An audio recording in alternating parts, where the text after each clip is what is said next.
Herkese merhaba arkadaşlar. Kanalıma hoş geldiniz. Yepyeni bir videoyla karşınızdayım. Arkadaşlar bugünkü videomuzda Türkiye'nin ünlü oyuncusu Akın Akınözü ve Güzeller Güzeli Ebru Şahin'den yepyeni görüntüler geldi.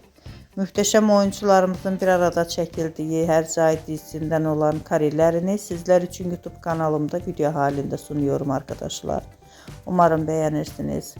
Arkadaşlar videomu beğendiyseniz kanalımı izlemeyi ve bildirim butonuna basmayı unutmayın. Şimdilik benden bu kadar olsun. Yeni videomuzda görüşmek üzere. Hoşça kalın.